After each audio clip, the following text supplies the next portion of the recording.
Hi, Pawan టెల్ట్యూట్స్ ఛానల్కి స్వాగతం. నేను పవన్.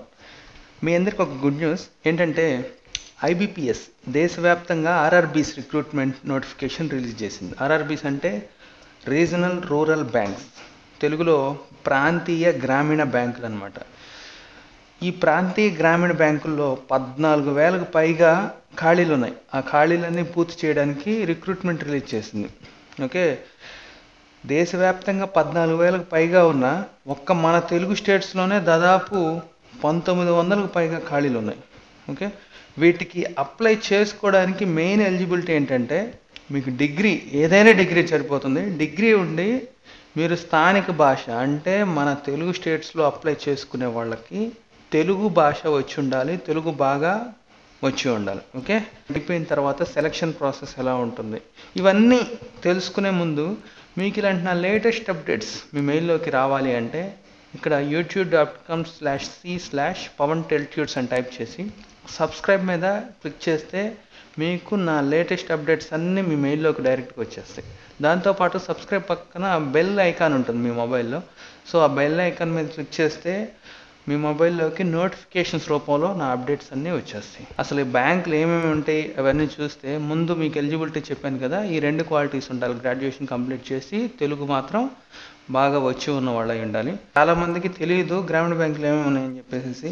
గ్రామీణ బ్యాంకులు ఏంటంటే ఆంధ్రప్రగతి గ్రామీణ బ్యాంక్ ఒకటి, ఆంధ్రప్రదేశ్ గ్రామీణ వికాస్ బ్యాంక్ ఒకటి, చైతన్య గోదావరి గ్రామీణ బ్యాంక్ ఒకటి, సప్తగిరి గ్రామీణ బ్యాంక్ ఒకటి, తర్వాత తెలంగాణ గ్రామీణ బ్యాంక్ ఒకటి, అండ్ పడవాయ్ భారతీయ గ్రామీణ బ్యాంక్ ఒకటి.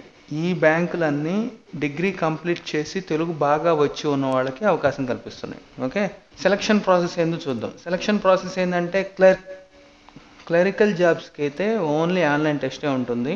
దీనికి ఇంటర్వ్యూలు, గ్రూప్ డిస్కషన్లు ఇలాంటివి ఉండవు. ఓకే, మీరు ప్రిలిమ్స్లో క్వాలిఫై అయిన తర్వాత మెయిన్స్లో పర్ఫార్మెన్స్ బాగా చూస్తే చాలు మీకు జాబ్ వచ్చేస్తుంది.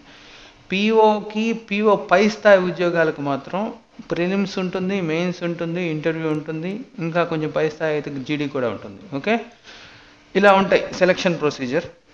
ఈ ప్రిలిమ్స్, మెయిన్స్ గురించి ఇన్ఫర్మేషన్ మళ్ళీ మాట్లాడుకుందాం. ఓకే, నెక్స్ట్ వచ్చేసేసి అసలు జాబ్స్ అన్నీ ఎన్ని టైప్స్లో ఉన్నాయి అంటే 2 గ్రూపుల్లో ఉన్నాయి, 4 టైప్స్లో ఉన్నాయి.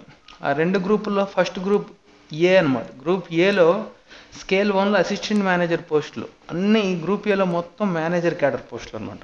ఓకే, మేనేజర్ క్యాడర్ పోస్టులు అంటే అసిస్టెంట్ మేనేజర్తో స్టార్ట్ అయ్యి అసిస్టెంట్ మేనేజర్ పైన జాబ్ వచ్చేసి మేనేజర్ పైన జాబ్ వచ్చేసేసి సీనియర్ మేనేజర్. ఓకే, ఇలా ఉన్న మొత్తం manager cadre jobs. Assistant manager అంటే పిఓ, ఇవి 4,865 జాబ్స్ ఉన్నాయి. దీనికి క్వాలిఫికేషన్ ఏంటంటే డిగ్రీ ఉంటే సరిపోతుంది, ఏదైనా డిగ్రీ. ఏజ్ 18 నుంచి 30 సంవత్సరాల మధ్య ఉండాలి. అంటే జూలై 3, 1987 నుండి జూన్ 30, 1999 మధ్యలో పుట్టిన వాళ్ళు మాత్రమే ఎలిజిబుల్. ఓకే, నెక్స్ట్ స్కేల్ 2లో మేనేజర్ జాబ్స్. మేనేజర్ అనొచ్చు, లేకపోతే జనరల్ బ్యాంకింగ్ ఆఫీసర్ అనొచ్చు, లేకపోతే స్పెషలిస్ట్ ఆఫీసర్. ఏ క్యాడర్ అయినా, ఏ జాబ్ అయినా మొత్తం కలిపి 1,746 జాబ్స్ ఉన్నాయి వీటికి. ఓకే, దీనికి ఏంటంటే డిగ్రీ ఉండాలి అండ్ ఎక్స్పీరియన్స్ కూడా బాగా ఉండాలి. ఎక్స్పీరియన్స్ అనేది తప్పనిసరిగా ఉండాలి. బ్యాంకింగ్లో కంప్లీట్గా బ్యాంకింగ్లో ఉండాలి. ఏజ్ వచ్చేసి 21 నుంచి 32. ఇక్కడ క్వాలిఫికేషన్ డిగ్రీ అని ఉంది కదా, ఈ క్వాలిఫికేషన్ డిగ్రీ ఏంటంటే అన్ని డిగ్రీలు కాకుండా ప్రిఫరెన్స్ డిగ్రీస్ ఉంటాయి. అంటే ఐటీ చేసిన వాళ్ళు, లేకపోతే లా చేసిన వాళ్ళు, సిఏ చేసిన వాళ్ళు, ట్రెజరీ కానీ, మార్కెటింగ్ కానీ, లేకపోతే అగ్రికల్చర్ కానీ, ఇలాంటి డిపార్ట్మెంట్స్, ఇలాంటి క్వాలిఫికేషన్స్ ఉన్న వాళ్ళకి మేజర్ ప్రిఫరెన్స్ ఉంటుంది. ఓకే, అండ్ ఎక్స్పీరియన్స్ కూడా ఉంటే మాత్రం మ్యాక్సిమం ఈ పోస్ట్కి టచ్ అవ్వచ్చు. నెక్స్ట్ వచ్చేసి స్కేల్ 3లో సీనియర్ మేనేజర్. ఇది చాలా కష్టం, 207 జాబ్స్ ఉన్నాయి. దీనికి కూడా ఏదైనా క్వాలిఫికేషన్ డిగ్రీ ఉంటే సరిపోతుంది. ఎక్స్పీరియన్స్ చాలా ఉండాలి దీనికి. ఏజ్ కూడా చూడండి 40 ఇయర్స్ వరకు ఇచ్చారు, 21 నుంచి 40 ఇయర్స్ వరకు.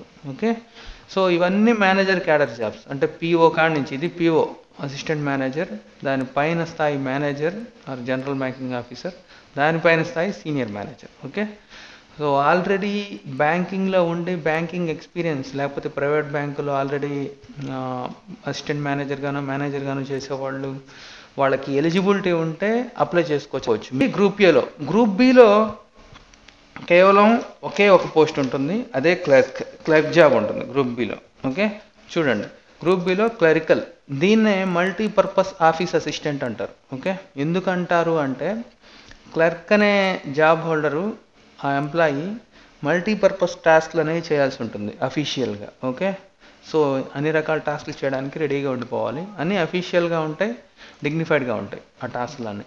సో ఈ జాబ్సే మేజర్ అనమాట, ఎక్కువగా ఉంది. ఇవే 7374 జాబ్స్ ఉన్నాయి ఈ క్లరికల్ జాబ్స్. వీటికి అప్లై చేయడానికి క్వాలిఫికేషన్ ఏంటంటే డిగ్రీ ఉంటే సరిపోతుంది, ఏదో ఒక డిగ్రీ. ఏజ్ వచ్చేసి 18 నుంచి 28 సంవత్సరాల మధ్యలో ఉండాలి. అంటే ఇక్కడ చూడండి, బ్రాకెట్లు ఆల్రెడీ ఇచ్చాను. జూలై 2, 1989 నుంచి పుట్టిన వాళ్ళు ఎలిజిబుల్. అక్కడ నుండి జూలై 1, 1999 వరకు పుట్టిన వాళ్ళు మాత్రమే ఎలిజిబుల్. దాని తర్వాత ఎలిజిబుల్ కాదు 28 ఏళ్ళ లోపు జనరల్ క్యాండిడేట్స్కి. రిజర్వేషన్ ఉన్న వాళ్ళకి అంటే ఓబీసీ కేటగిరీ వాళ్ళకైతే 3 years ఎక్స్టెన్షన్ ఉంటుంది. ఎస్సీ ఆర్ ఎస్టీ కేటగిరీ వాళ్ళకైతే 5 years ఎక్స్టెన్షన్ ఉంటుంది. అదర్స్ అంటే డిజేబిలిటీస్ ఉన్నవాళ్ళు, లేకపోతే తెలుగులో చెప్పాలంటే దివ్యాంగులు అంటారు కదా, సో అలాంటి వాళ్ళకి 10 years వరకు ఉంటుంది. ఓకే, ఇక ఈ గ్రూప్ ఏ, గ్రూప్ బి, ఈ 2 గ్రూపుల్లో ఉన్న అన్ని పోస్టులకి కంపల్సరీగా ఉండాల్సింది ఏంటంటే క్వాలిఫికేషన్స్, ఎలిజిబిలిటీతో పాటు కంప్యూటర్ నాలెడ్జ్ అనేది ఉండి తీరాలి. అప్లై చేయాలి అంటే మాత్రం ఆన్లైన్ ద్వారానే అప్లై చేయాలి. ఆన్లైన్లో కూడా ఈ వెబ్సైట్లోకి వెళ్ళి, వెబ్సైట్ చూశారు కదా, www.ibps.in, ఇది ఓపెన్ చేస్తే అక్కడ ఉంటుంది. కానీ ఆన్లైన్ రిజిస్ట్రేషన్ స్టార్ట్ అయ్యేది మాత్రం జూలై 12, 2017, ఎండ్ అయ్యేది ఆగస్టు 1, 2017. ఓకే, ఈ గ్యాప్లో మీరు ఎప్పుడైనా అప్లై చేసుకోవచ్చు ఆన్లైన్ అప్లికేషన్. అప్లై చేయడానికి అప్లికేషన్ ఫీ కూడా ఉందండి. అప్లికేషన్ ఫీ జనరల్ క్యాండిడేట్స్కి అయితే 600 రూపీస్ ఉంది. జనరల్ అంటే ఓసీ, బీసీ అలాంటి వాళ్ళకి. మిగిలిన వాళ్ళు అంటే ఎస్సీ, ఎస్టీ కేటగిరీ వాళ్ళకి అండ్ అదర్స్కి, డిజేబిలిటీసు ఇలాంటి వాళ్ళు, దివ్యాంగులు ఇలాంటి వాళ్ళకి 100 రూపీసే ఉంటుంది. ఇంకొకటి ఏంటంటే కొంతమంది ఏంటంటే క్లర్క్కి, పీఓకి 2 జాబ్స్కి అప్లై చేస్తూ ఉంటారు. అంటే రాష్ట్ర రిక్రూట్మెంట్ కూడా అలాగే చేశారు. సో అలా అప్లై చేయాలంటే మాత్రం 2 అప్లికేషన్ ఫీ అనేది పే చేయాలి. 600 ప్లస్ 1200. అప్లై చేసిన తర్వాత ఎగ్జామినేషన్స్ ఏంటి, అసలు సెలక్షన్ ప్రాసెస్ చెప్పాను కదా, ప్రిలిమ్స్, మెయిన్స్ ఉంటాయని చెప్పేసి. అసలు ఎలా ఉంటాయి అవి చూసుకుంటే, ఎప్పుడు ఉంటాయి, ఏ రోజుల్లో ఉంటాయి అవి చూసుకుంటే, ప్రిలిమ్స్, మెయిన్స్ ఎగ్జామ్స్ 2 చూడండి. ఆన్లైన్ ప్రిలిమ్స్ ఎగ్జామ్స్ అన్నీ ఆన్లైన్లోనే ఉంటాయండి, ఆఫ్లైన్లో ఉండవు. ఓకే, సో అది మీకు ఒక రకంగా అడ్వాంటేజ్. అదే ఆఫ్లైన్ అనుకోండి, అంటే క్వశ్చన్ పేపర్ ఇచ్చి మనం బబుల్ చేసేది అనుకోండి, బబుల్ చేయడానికి కొంత టైం అనేది మనం కోల్పోతాం. ఇక్కడ ఆన్లైన్ కాబట్టి ఒక రకంగా అడ్వాంటేజ్. సో ఆన్లైన్ ప్రిలిమ్స్ అనేది ఎప్పుడు ఉంటుందంటే ఆఫీసర్స్కి అయితే, అంటే ఇదే స్కేల్ 1, స్కేల్ 2, స్కేల్ 3 అలాంటి పొజిషన్స్, పీఓ కానీ, సీనియర్ మేనేజర్ కానీ, అసిస్టెంట్ మేనేజర్ ఇలాంటి పొజిషన్స్కి అయితే ఆఫీసర్స్కి సెప్టెంబర్ 9th ఉంటుంది ప్రిలిమ్స్, తర్వాత 10th, తర్వాత 16th ఉంటుంది. ఏదో ఒక డేట్లో మనకు వస్తుంది. క్లర్క్స్కి అయితే మాత్రం సెప్టెంబర్ 17th, అంటే ఇదిగో వీళ్ళకి అయిపోయిన తర్వాత రోజే సెప్టెంబర్ 17th, 23rd, 24th ఉంటాయి. ఓకే, ఇంకా ఈ 2 ఆఫీసర్స్కి, క్లర్క్స్కి జరిగిన ప్రిలిమ్స్ ఎగ్జామ్స్ రిజల్ట్ మాత్రం తదుపరి నెలే, అంటే అక్టోబర్లోనే వచ్చేస్తాయి. ఓకే, ఇక ప్రిలిమ్స్లో క్వాలిఫై అయ్యి షార్ట్ లిస్ట్ అయిన వాళ్ళకి మెయిన్స్ ఎగ్జామ్ ఉంటుంది. మెయిన్స్ ఎగ్జామ్ ఆఫీసర్స్కి అయితే November 5th, అంటే రిజల్ట్ వచ్చిన తర్వాత నెలే November 5th ఉంటుంది. క్లర్క్స్కి November 12th ఉంటుంది. ఓకే, కరెక్ట్గా 1 week గ్యాప్లో. ఈ ఇద్దరికి మెయిన్స్ ఎగ్జామ్స్ అయిపోయిన తర్వాత రిజల్ట్ కూడా అదే నెలలో రావడానికి అవకాశం ఉంది. ఓకే, ఇక్కడ ఇంకొక ఇంపార్టెంట్ పాయింట్ ఏంటంటే, చెప్పాను కదా, క్లర్క్స్కి అప్లై చేసే వాళ్ళకి మెయిన్స్ అయిపోతే, మెయిన్స్ పర్ఫార్మెన్స్ బాగా చేస్తే ఇంకా జాబ్ వచ్చేసినట్లే. మళ్ళీ ఇంటర్వ్యూస్, ఈ జీడీలు అప్లై చేయడం, వాటి రిజల్ట్ కోసం వెయిట్ చేయడం ఇవన్నీ ఉండవు. ఆఫీసర్స్ మాత్రం ఇంటర్వ్యూ అనేది ఉంటుంది. మెయిన్స్లో క్లియర్ చేస్తే ఆ ఇంటర్వ్యూ December 2017లో ఉంటుంది. ఇంటర్వ్యూ అయిపోయిన తర్వాత దాని రిజల్ట్ వచ్చేసి January 2018లో ఉంటుంది. ఒకసారి చూస్తే ప్రిలిమ్స్ ఎగ్జామ్ అనేది ఎలా ఉంటుంది అంటే, చూడండి, ప్రిలిమ్స్ ఎగ్జామ్ మొత్తం 80 మార్క్స్కి ఉంటుంది. క్లర్క్స్కి అంటే మల్టీపర్పస్ ఆఫీస్ అసిస్టెంట్ అంటారు కదా, ఆ జాబ్స్ క్లర్క్స్కి 80 క్వశ్చన్స్ ఉంటాయి, 80 మార్క్స్ ఉంటాయి. సో 45 minutes టైంలో కంప్లీట్ చేయాలి. 80 క్వశ్చన్స్, రీజనింగ్ 40 క్వశ్చన్స్ ఉంటాయి, న్యూమరికల్ ఎబిలిటీ 40 క్వశ్చన్స్, టోటల్గా 80 క్వశ్చన్స్ 80 మార్కులకి 45 నిమిషాల్లోనే కంప్లీట్ చేసి తీరాలి. ఆఫీసర్స్కి అయితే రీజనింగ్ 40, క్వాంటిటేటివ్ యాప్టిట్యూడ్ 40, మొత్తం 80 క్వశ్చన్స్ 80 మార్కుల్లో కంప్లీట్ చేయాలి. టైం ఇది కూడా 45 మినిట్సే. ఓకే, ఇక ఈ ప్రిలిమినరీ ఎగ్జామ్లో క్వాలిఫై అయ్యి షార్ట్ లిస్ట్ అయిన వాళ్ళు క్లర్క్స్లో కానీ ఆఫీసర్స్లో కానీ, ఓకే, క్వాలిఫై షార్ట్ లిస్ట్ అయితే వాళ్ళు మెయిన్స్కి వెళ్ళిపోతారు. ఇప్పుడు మెయిన్స్ ఎగ్జామ్ కూడా చూద్దాం ఎలా ఉంటుంది, అది ఎన్ని మార్క్స్కి ఉంటుంది, ఎంత టైంలో కంప్లీట్ చేయాలనేది. ఓకే, మెయిన్స్ ఎగ్జామ్ ఎలా ఉంటుందంటే మొత్తం 200 క్వశ్చన్స్ ఉంటాయి, 200 మార్క్స్ ఉంటాయి, 2 అవర్స్లోనే కంప్లీట్ చేయాలి రెండిటికి, క్లర్క్ జాబ్స్కి ఆఫీసర్ జాబ్స్కి. ఓకే, ఆ టాపిక్స్ ఏమిటి అంటే reasoning, numerical ability, general awareness, English or Hindi language, computer knowledge. Same topics ఉంటాయి, ఒక్క క్వాంటిటేటివ్ యాప్టిట్యూడ్ అనేది ఇక్కడ యాడ్ అయ్యింది, న్యూమరికల్ ఎబిలిటీ పోద్ది ఆఫీసర్స్లో. Reasoning, quantitative aptitude, general awareness, English or Hindi language, computer knowledge. 200 questions ఉంటాయి, 200 మార్క్స్ ఉంటాయి, 2 అవర్స్, రెండు సేమ్గానే ఉంటాయి. ఓకే, మీరు ఆఫీసర్స్ ప్రిపేర్ అయ్యే వాళ్ళకి ఈ క్లర్క్స్ అనేది మ్యాక్సిమం ట్యాగిల్ చేసేయచ్చు. క్లర్క్స్ ప్రిపేర్ అయ్యే వాళ్ళు మాత్రం ఇక్కడ దొరికిపోతారు, ఎందుకంటే క్వాంటిటేటివ్ యాప్టిట్యూడ్ చాలా డిఫికల్ట్గా ఉంటుంది అండ్ మీకు కొంచెం కొత్త సబ్జెక్ట్ అవుతుంది. కాబట్టి ఈ రెండింటిని మేనేజ్ చేసుకునే విధంగా ప్రిపేర్ అయితే మాత్రం బెటర్. ఓకే, ఇంటర్వ్యూ దాకా మనం వెళ్ళలేమనుకున్న వాళ్ళు క్లర్క్స్ ప్రిపేర్ అవ్వచ్చు. అండ్ ఇంకొకటి ఏంటంటే 200 మార్క్స్కి 200 క్వశ్చన్స్కి 200 మార్క్స్ ఉంటాయి, 2 అవర్స్లో కంప్లీట్ చేయాలి. నెగిటివ్ మార్క్ కూడా ఉంది ఇక్కడ, ఇది చాలా డేంజర్ జోన్. మనకి నెగిటివ్ మార్క్ అనేది 0.25 ఉంది, అంటే మనం పెట్టే ప్రతి తప్పు ఆన్సర్కి 0.5 మార్క్ అనేది కట్ చేసేస్తారు నిర్దాక్షిణ్యంగా. ఓకే, కాబట్టి అన్నీ పెట్టడానికి ఛాన్స్ ఉండదు. ఇంకా చెప్పాలంటే మీకు అన్నీ వచ్చినా కూడా టైం ఉండదు. టైం ఫ్యాక్టర్ చాలా ఇంపార్టెంట్, అది ఎందుకు అనేది నేను మళ్ళీ చెప్తాను. ఓకే, మొత్తం ఇలా ఉంటాయి. నెక్స్ట్ ఎగ్జామ్ సెంటర్స్ ఎక్కడెక్కడ ఉంటాయో ఒకసారి చూద్దాం. ఎగ్జామ్ సెంటర్స్ చూడండి, మన తెలుగు స్టేట్స్లో మ్యాక్సిమం మనకి దగ్గరలోనే ఉంటాయి. ఒకసారి మన రాయలసీమ చూసుకుంటే అనంతపూర్, చిత్తూరు, కడప, కర్నూలు, తిరుపతి, పుత్తూరు 6 సెంటర్స్ ఉన్నాయి. ఇక్కడ ఎక్కడైనా అప్లై చేసుకోవచ్చు మనం. ఇక ఆంధ్రప్రదేశ్లో చీరాల, గుంటూరు, కాకినాడ, నెల్లూరు, ఒంగోలు, రాజమండ్రి, శ్రీకాకుళం, విజయవాడ, విశాఖపట్నం, విజయనగరం ఈ సెంటర్స్లో ఉన్నాయి ఎగ్జామ్ సెంటర్స్.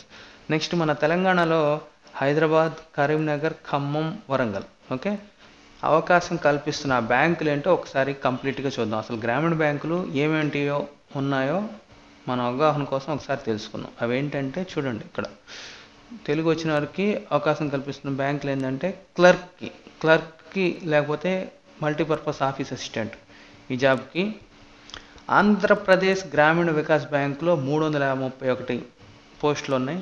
ఆంధ్ర ప్రగతి గ్రామీణ బ్యాంకులో 28 పోస్టులు ఉన్నాయి. చైతన్య గోదావరి గ్రామీణ బ్యాంకులో 125 పోస్టులు ఉన్నాయి.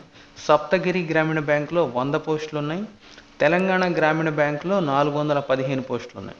ఓకే, ఈ పడువాయి భారతీయర్ గ్రామీణ బ్యాంకులో తక్కువ పొజిషన్స్ ఉన్నాయి, అవి మనకు మెన్షన్ చేయలేదు. ఇది పుదుచ్చేరిలో ఉంది. ఈ 5 బ్యాంకులు మన తెలుగు స్టేట్స్లోనే ఉన్నాయి. ఈ ఆంధ్రప్రదేశ్ గ్రామీణ వికాస్ బ్యాంక్ ఒకటి, తెలంగాణ గ్రామీణ బ్యాంక్ ఒకటి తెలంగాణలో ఉంది. ఆంధ్రప్రదేశ్ గ్రామీణ బ్యాంక్, చైతన్య గోదావరి గ్రామీణ బ్యాంక్, సప్తగిరి గ్రామీణ బ్యాంక్ ఈ 3 ఆంధ్రప్రదేశ్లో ఉన్నాయి. ఆఫీసర్స్కి ఒక్కో బ్యాంకులో ఎన్నెన్ని ఉన్నాయో చూద్దాం. తెలుగు వచ్చిన ఆఫీసర్స్కి అప్లై చేసుకున్న వాళ్ళకి పోస్టులు ఆంధ్రప్రదేశ్ గ్రామీణ వికాస్ బ్యాంక్లో 107, ఆంధ్ర ప్రగతి గ్రామీణ బ్యాంక్లో 49, చైతన్య గోదావరి గ్రామీణ బ్యాంక్లో 65, సప్తగిరి గ్రామీణ బ్యాంక్లో 110, తెలంగాణ గ్రామీణ బ్యాంక్లో 220. ఓకే, ఇలా ఉన్నాయి.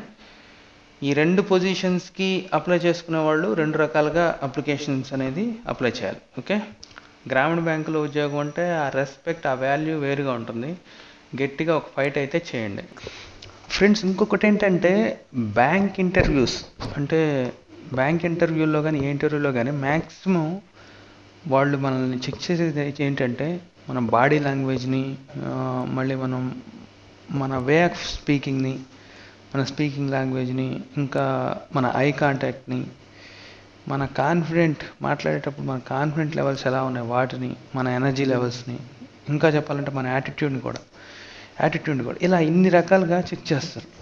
అన్ని రకాలుగా మనం ఇచ్చే పర్ఫార్మెన్స్ వాళ్ళకి నచ్చితేనే మనం సెలెక్ట్ అవుతాం, లేకపోతే లేదు. ఇలా ఎక్కడో ఒక చోట తెలియక జరిగిన మిస్టేక్కి మోస్ట్ టాలెంట్గా ఉన్న పీపుల్ కూడా ఇంటర్వ్యూ వరకు వెళ్ళి వెనక్కి వచ్చిన వాళ్ళు ఉన్నారు. మీరు కూడా చూసే ఉంటారు. ఓకే, కాబట్టి ఇది ఎందుకు చెప్తున్నానంటే ఇంటర్వ్యూ లేని బ్యాంక్ జాబ్ కాబట్టి, అందులోనూ గవర్నమెంట్ బ్యాంక్. ఎందుకంటే మీరు గమనించారో లేదు, మిగిలిన జాబ్స్కి ఏంటంటే అన్ని రకాలుగా కష్టపడాలి. అంటే ప్రిలిమ్స్కి, మెయిన్స్కి, ఇంటర్వ్యూకి ఎన్ని టైప్స్ని దాటుకొని రావాలి. దీనికి ఏంటంటే మనం మెయిన్స్కి బాగా కష్టపడ్డామంటే ఆ ప్రిపరేషన్ ప్రిలిమ్స్కి కూడా మ్యాక్సిమం కవర్ అయిపోతుంది. ఓకే, ఎలాగూ ఇంటర్వ్యూ లేదు కాబట్టి మిగిలిన వాటితో పోలిస్తే కొంచెం ఈజీగా ఈ జాబ్ కొట్టడానికి ఛాన్స్ ఉంది. అంటే దీన్ని బట్టి ఏంటంటే మన కష్టం మొత్తం కేవలం ఈ మెయిన్స్లోనే ఉంటుంది. ఇక ఎలా కష్టపడాలి అంటే మీరు తీసుకునే కోచింగ్ని బట్టి ఉంటుంది. లేకపోతే మీరు కోచింగ్ తీసుకుంటారో లేకపోతే ఏదైనా మెటీరియల్తో ప్రిపేర్ అవుతారో అదంతా మీ ఇష్టం. ఎగ్జామ్లో వాళ్ళు క్వశ్చన్ ఎలా తిప్పి ఇచ్చినా అర్థం చేసుకునే విధానం, క్వశ్చన్కి ఆన్సర్ స్పీడ్గా ఫైండ్ అవుట్ చేసే విధానం, అలాగే లెందీ ప్రాసెస్లో క్వశ్చన్ ఇచ్చారు కదా అని చెప్పేసి లెందీ ప్రాసెస్లు కాకుండా బ్యాంక్ ఎగ్జామ్స్కి ఉండాల్సిన ఆ షార్ట్ కట్స్లో ఆన్సర్ కంప్లీట్ చేయడం, టెక్నిక్గా ఆన్సర్ చేయగలిగే ఆన్సర్స్ అనమాట. అంటే కొన్ని చూడగానే ఆన్సర్ చేయగలిగే క్వశ్చన్స్ ఉంటాయి, కొన్ని తెకమక పెడుతుంటాయి. వాటన్నిటిని వడపోతపోయడం. ఇంకా ఇన్ టైంలో ఈ క్వశ్చన్కి ఈ ఆన్సర్ ఎంత టైం పడుతుంది, ఎంత టైం పట్టింది. ఓకే, ఎక్కువ టైం పట్టే వాటిని కొంచెం పక్కన పెడతాం, ముందు తక్కువ టైం వాటిని కంప్లీట్ చేద్దాం. ఇలా టైం గేమింగ్ అనమాట. ఇలా ప్లానింగ్ చేసుకోవడం, 1 minute మ్యాక్సిమం ఆన్సర్ అనేది కంప్లీట్ చేసి ఇచ్చేయడం. ఇలాంటివన్నీ ఏంటంటే ఇలాంటి బ్యాంకింగ్ ఎగ్జామ్స్కి చాలా ఇంపార్టెంట్. ఈ టెక్నిక్స్, ఈ ప్లాన్స్ అనేవి అవి ముందుగా ఏంటంటే అప్లై చేసిన తర్వాత అయినా ముందుగా తెలుసుకోవాలి, నేర్చుకోవాలి. అండ్ ఇక్కడ చూడండి, మీరు అబ్జర్వ్ చేశారో లేదో, reasoning, numerical ability, general awareness, English, Hindi, computer knowledge ఇలా ఉన్నాయి కదా. ఈ 3 ఉన్నాయి కదా, general awareness, English language, computer knowledge అనేది. ఈ 3టికి మనం పెన్ పెట్టి వాటికి ఆన్సర్ ఫైండ్ అవుట్ చేయాల్సిన అవసరం ఉండదు. అంటే మనం థింక్ చేసి పెట్టేస్తాం. అంటే ఇక్కడ ఈ 3 టాపిక్స్లో టైం అనేది సేవ్ చేయొచ్చు. ఇక్కడ సేవ్ చేసే టైము ఈ రెండింటికి కేటాయించామంటే మనం మ్యాక్సిమం 200 క్వశ్చన్స్ కాకపోయినా మ్యాక్సిమం క్వశ్చన్స్ అనేది అటెండ్ చేయొచ్చు. అంటే క్వశ్చన్ పేపర్ మ్యాక్సిమం అటెండ్ అనేది కంప్లీట్ చేసేయచ్చు. ఓకే, కాబట్టి ఎగ్జామ్ అయిపోయిన తర్వాత మ్యాక్సిమం అన్ని అటెంప్ట్ చేసి బయటకు వచ్చే తర్వాత మనకి జాబ్ రాకపోవడం పక్కన పెడితే, ఓకే ఇన్ని క్వశ్చన్స్కి ఇన్ని ఆన్సర్స్ నేను పర్ఫెక్ట్గా పెట్టాను, ఇన్నిటిని టైం సేవ్ చేసుకోగలిగాను, టైం ప్రకారం క్లియర్ చేసుకోగలిగాను అని చెప్పేసి ఒక మంచి సాటిస్ఫాక్షన్ ఉంటుంది. అది ఈ క్లర్క్స్కైనా, పిఓస్కైనా, దేనికైనా. ఓకే, కాబట్టి ఇప్పుడు మనం అప్లై చేసే దగ్గర నుండే కంప్లీట్ అయ్యే వరకు, అంటే రిక్రూట్మెంట్ కంప్లీట్ అయ్యే వరకు, నవంబర్ వరకు టైంని ఎలా అంటే డబ్బులాగా లెక్క పెట్టుకొని మరి టైం సేవ్ చేసుకొని తెలివిగా ప్రిపేర్ అయ్యామంటే ఎగ్జామ్ కూడా మనం బాగా రాసే ఛాన్స్ ఉంది. అప్పుడు మనం కూడా మ్యాక్సిమం రేస్లోకి వచ్చే అవకాశం ఉంది. సో కాబట్టి జాగ్రత్తగా కష్టపడటం కాదు, జాగ్రత్తగా తెలివిగా టెక్నిక్గా ప్లాన్ చేసుకుంటూ ప్రిపేర్ అయితే మనలాంటి వాళ్ళకి జాబ్ వచ్చే అవకాశం కొంచెం ఎక్కువగా ఉంది. ఓకే, ఇది ఫ్రెండ్స్ ఈ రిక్రూట్మెంట్కి సంబంధించిన మొత్తం ఇన్ఫర్మేషన్. ఈ వీడియో మీకు నచ్చినట్లయితే లైక్ బటన్ మీద క్లిక్ చేసి ఫేస్బుక్ ద్వారా, ట్విట్టర్ ద్వారా, వాట్సాప్ ద్వారా, గూగుల్ ప్లస్ ద్వారా షేర్ చేయండి. మీ సలహాలు, సందేహాలు, అభిప్రాయాలు కామెంట్స్ రూపంలో తెలియచేయండి. Okay, thank you.